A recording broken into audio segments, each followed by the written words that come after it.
اللہ الرحمن الرحیم۔ آج بروز جمعرات 21 مئی 2020 بمطابق 27 رمضان المبارک 1441 ہجری۔ آج جو ہمارا درس قرآن کا سبق ہے وہ ہے سورۃ الزخرف آیت نمبر 22، 25واں پارہ۔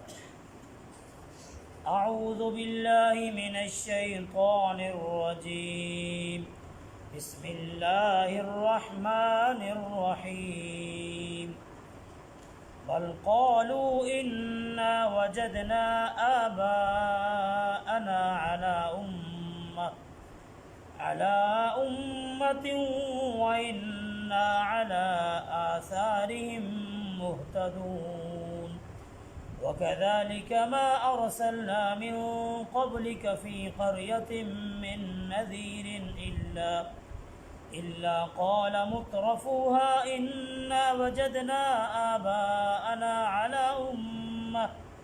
على أمة وإنا على آثارهم مقتدون صدق اللہ العظیم۔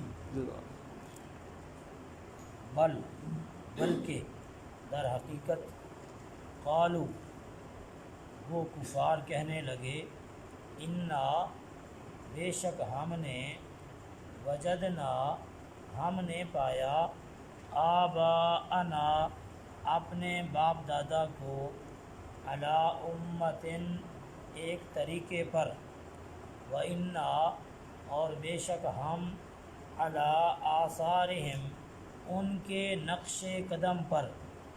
آثار اثر کی جمع ہے، نقش قدم، ہم کا معنی ان کے یا وہ، آثارہم ان کے نقش قدم پر، مہتدون ہم راہ پانے والے ہیں، راہ چلنے والے ہیں۔ وَكَذَلِكَ اور اسی طرح اللہ فرماتا ہے، ما ارسلنا نہیں بھیجا ہم نے، من قبل کا آپ سے پہلے اے نبی صلی اللہ علیہ وآلہ وسلم، فی قریۃ کسی بھی بستی میں، من نذیر کوئی ڈرانے والا نہیں بھیجا ہم نے، الا مگر جب بھی بھیجا، قالا تو کہا، مترفوہا اس بستی کے خوشحال لوگوں نے، مالدار لوگوں نے، انا بے شک ہم نے، وجدنا پایا ہم نے، آباءنا اپنے باپ دادا کو، علی امتن ایک خاص طریقے پر، وَإِنَّا اور بے شک ہم، علی آثارہم ان کے نقش قدم پر، مقتدون پیروی کرنے والے ہیں، اقتداء کرنے والے ہیں۔ گزشتہ کل آپ نے جو درس سماعت کیا اس کا مرکزی مضمون یہ تھا، رب العالمین نے فرمایا کہ مشرکین نے اللہ کے بندے جو کہ فرشتے ہیں، اللہ کے بندے ہیں، ان کو انہوں نے اللہ کے بیٹیاں قرار دیا۔ کیا ان کی تخلیق کے وقت وہ موجود تھے جب فرشتوں کو پیدا کیا جا رہا تھا؟ کیا اس وقت وہ حاضر تھے؟ ان کی یہ بات لکھی جائے گی اور ان سے اس کے بارے میں سوال کیا جائے گا کہ انہوں نے اتنا ظالمانہ جملہ کیوں بولا کہ اللہ نے فرشتوں کو اپنی بیٹیاں بنایا ہے۔ اور ساتھ انہوں نے یہ بھی کہا، مشرکین نے یہ بھی کہا، آپ نے کل یہ سنا ہے کہ اگر اللہ چاہتا، رحمان چاہتا تو ہم عبادت بتوں کی نہ کرتے۔ اللہ فرماتا ہے کہ ان کے پاس نہیں اس حقیقت کا علم، وہ اٹکل مار رہے ہیں، فضول باتیں کر رہے ہیں، ایسے ہی اندازے لگا رہے ہیں۔ کیا ان کے پاس کوئی کتاب ہے قرآن سے پہلے جو ان کے پاس آئی ہے جس کی بیس پر وہ کوئی مضبوط دلیل پکڑ رہے ہیں؟ اب اس سے اگلی بات، جب انبیاء علیہ السلام قوموں کو جا کر واعظ اور نصیحت فرماتے ہیں تو قوم کیا کہتی ہے آگے سے؟ وہ کہتی ہے بل قالوا ان وجدنا آباءنا علی امہ، کہتے ہیں کہ بے شک ہم نے پایا اپنے باپ دادا کو ایک خاص طریقے پر، جی کیونکہ جی ہمارے باپ دادا جو کام کرتے رہے ہیں ہم نے وہی کام کرنا ہے۔ یہ تھی ان کی منطق۔ اگر ان سے پوچھا جاتا کہ آپ بتوں کی پوجا کیوں کرتے ہیں، جبکہ یہ ان کے اندر نہ بولنے کی صلاحیت، نہ سمجھنے کی صلاحیت، نہ آپ کو کوئی جواب دے سکیں، نہ آپ کا کوئی کام کر سکیں، تو آپ کے معبود کیسے ہوئے؟ آپ ان کی عبادت کیوں کرتے ہیں؟ تو وہ کہتے جی ہم نے اپنے باپ دادا کو یہ کام کرتے ہوئے دیکھا ہے، اس لیے ہم یہ کر رہے ہیں۔ یہ ان کی بہت بڑی دلیل ہے۔ اس بات کا رب العالمین نے قرآن پاک کے کئی مقامات پر جواب دیا ہے۔ کہیں فرمایا کہ اگرچہ آپ کے باپ دادا گمراہ ہوں، اندھے کنویں میں گرنے والے ہوں، تو کیا تم بھی ان کے پیچھے چلو گے؟ پھر بھی ان کے پیچھے چلو گے؟ سوالی انداز میں بات کی۔ یہاں یہ فرمایا کہ ہم نے جس بستی کے اندر بھی کوئی نذیر بھیجا ہے، ڈرانے والا، اللہ کے عذابوں سے ڈرانے والا کوئی بھی نبی رسول بھیجا ہے، تو وہاں کے مالدار اور خوشحال لوگوں نے یہی بات کی ہے کہ ہم نے اپنے باپ دادا کو یہی کام کرتے ہوئے دیکھا ہے، لہٰذا ہم یہ کام کر رہے ہیں۔ تو وہ یہ کہتے ہیں وَإِنَّا عَلَىٰ آثَارِهِمْ مُهْتَدُونَ، ہم ان باپ دادا کے قدموں کے نشان پر چلنے والے ہیں۔ جو جو کام ہمارے باپ دادا نے کیا، ہمارے وڈیروں نے جو کام کیا، وہی ہم کام کرنے والے ہیں۔ یہ چیز ہمارے اندر بھی ایسے ملتی جلتی۔ بعض اوقات ہم اپنی برادری کی چیزیں کچھ ایسی ہوتی ہیں، وہ اگرچہ خلاف شرعی کیوں نہ ہو، ہم اس پر بڑے ان کو قابو کرتے ہیں اور انہیں بھی پکا رہتے ہیں کہ یہ ہمارے اپنی موروثی چیزیں ہیں۔ تو ایسا نہیں ہونا چاہیے۔ جو کام غلط ہو اس کو غلط کہنا چاہیے۔ اسی سے ملتا جلتا ایک اور ٹاپک ہے، وہ یہ ہے کہ میرا ایک خاص نقطہ نظر ہے، میں مثال دے رہا ہوں۔ میرا ایک خاص ایک پارٹی کے ساتھ میرا تعلق ہے، ایک خاص تعلق ہے مثال کے طور پر۔ اس پارٹی کی جتنے بھی عیب ہوں گے، ان کی جتنی بھی کمزوریاں ہوں گی، وہ میں بڑی خوشی سے ہضم کر جاؤں گا، برداشت کر لوں گا۔ اور میرے مخالف جو آدمی نظریات رکھتا ہے، اس کے اندر چھوٹی سی بھی غلطی میں دیکھوں گا تو میں ہائی لائٹ کروں گا، یہ تمہارے اندر ایسا کیوں ہے؟ تمہارا لیڈر تو ایسا ہے، میرے لیڈر میں تو ایسی کوئی بات نہیں۔ تو یہ وہی چیز ہے کہ ہم نے اپنے باپ دادا کو پایا، اور باپ دادا کی محبت میں ہم ان کے پیچھے چل رہے ہیں۔ وہ غلط کام کر رہے ہوں تو ہم بھی غلط کام کر رہے ہیں، اگر وہ اچھے کام کر رہے ہوں تو ہم بھی اچھے کام کر رہے ہیں۔ تو قرآن نے اس بات کا جواب یہ دیا ہے کہ باپ دادا کا کام کرنا یہ معیار نہیں ہے۔ صرف اتنا کہہ لینا کافی نہیں ہے کہ میرے باپ دادا نے یہ کام کیا ہے، نہیں۔ یہ باپ دادا کا کام اس وقت تک قابل قبول ہوگا جب ان باپ دادا نے کام اللہ اور اس کے رسول کی تعلیمات کے مطابق کیا ہو۔ اگر انہوں نے اللہ اور اس کے رسول کی تعلیمات کے خلاف کیا ہے تو پھر ان کا عمل ہمارے لیے قابل تقلید نہیں ہے، پھر ان کی بات ماننا ہمارے لیے لازم نہیں ہے۔ اس میں سے ایک بات اور نکل رہی ہے، والدین۔ شریعت نے بڑا حکم دیا ہے، بڑی تاکید کی ہے۔ قرآن پاک میں 25 سے زائد آیات ہیں والدین کے بارے میں کہ ان کا حکم مانو، نرمی سے بات کرو، ان کے آگے اپنے پر بچھا دو، ان کی عزت کرو، یہ ساری باتیں ہیں۔ اور ان کا کہا مانو، جو والدین کہیں ان کی بات مانو، مگر ایک لمٹ آتی ہے کہ والدین کی بات ماننا گناہ ہے۔ یہ وہ بات ہے کہ اگر وہ اللہ اور اس کے رسول کے خلاف، ان کی تعلیمات کے اگینسٹ کوئی آرڈر دیتے ہیں، تو اب جو ہے بچوں کی بس ذمہ داری ہے کہ وہ کہیں نو۔ اب والدین کے آگے نو کرنی ہے، ادروائز یس کرنا ہے۔ اللہ اور اس کے رسول کی تعلیمات کے خلاف والدین کی بات نہیں مانی جائے گی۔ ایک مثال دے دوں، یہاں پہ بات آ گئی ہے تو کہ مثال ہی دیتے چلو۔ والدین کی شان سے کون واقف نہیں ہے؟ ہمیں سے ہر بندہ واقف ہے۔ اگر ہم حضرت ابو بکر صدیق رضی اللہ عنہ کی بات کریں تو وہ اپنے والدین کی شان کتنی سمجھتے ہوں، جو حضور علیہ الصلوۃ والتسلیمات کے سائے کی طرح آپ کے ساتھ رہے ہیں، کبھی جدا نہیں ہوئے۔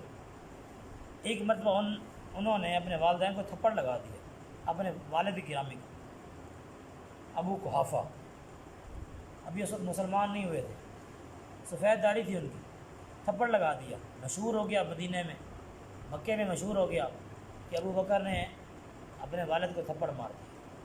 جب حضور نے پوچھا تو ابو بکر صدیق رضی اللہ عنہ نے جواب دیا کہ اللہ کے رسول، بات دراصل یہ تھی کہ انہوں نے گھر میں آپ کی شان میں ایسی غلط بات کی جو کہ میں برداشت نہیں کر سکا، اللہ کی عزت کی قسم میرے پاس اس وقت تلوار نہیں تھی، اگر تلوار ہوتی تو میں ان کی گردن بھی اڑا دیتا۔ تو والدین کی عزت ہے، مقام ہے، بہت رتبہ ہے، مگر جب وہ مقابلے میں آ جائیں اللہ اور اس کے رسول کے تو پھر ان کی کوئی عزت نہیں ہے، پھر کوئی ان کی حیثیت نہیں، پھر اللہ اور اس کے رسول کی پریورٹی سب سے پہلے۔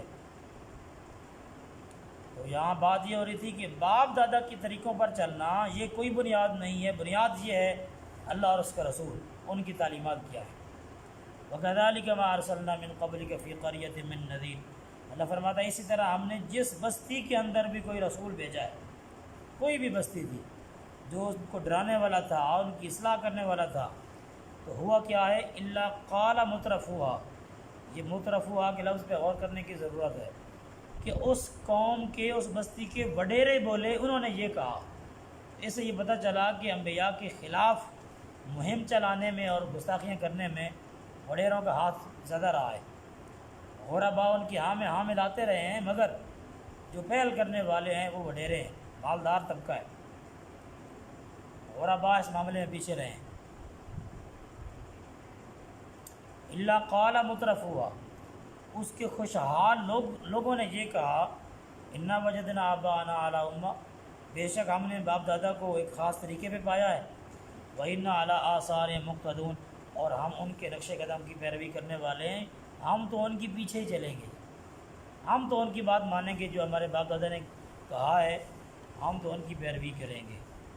اس سے ایک بات یہ سمجھ میں آئی کہ اگر اللہ مالدار بنا دے، خوشحال بنا دے، تو انسان کو اپنی اوقات نہیں بھولنی چاہیے، اپنی اوقات میں رہنا چاہیے، اور اس مال کو آزمائش سمجھنا چاہیے کہ یہ اللہ مجھے اس کے ذریعے سے ٹیسٹ کر رہا ہے، آزما رہا ہے مجھے کہ میں اس مال کو کیسے استعمال کرتا ہوں، یہ میری آزمائش ہے۔ مال کے مل جانے اس بات کی علامت نہیں ہے کہ میں اللہ کا بڑا پیارا ہوں، یہ آزمائش ہے، اور آدمی انسان اپنی اوقات میں رہے۔ قرآن حدیث پاک کے اندر ایک جگہ پہ یہ حدیث پاک میں فرمایا گیا کہ اسلام جب شروع ہوا تھا تو اس کا آغاز غرباء میں ہوا تھا، غریب، حضرت عمار بن یاسر، حضرت بلال رضی اللہ عنہ، یہ غریب لوگ تھے جنہوں نے اسلام قبول کیا، اور ان قریب یہ غرباء کے اندر واپس پلٹ آئے گا۔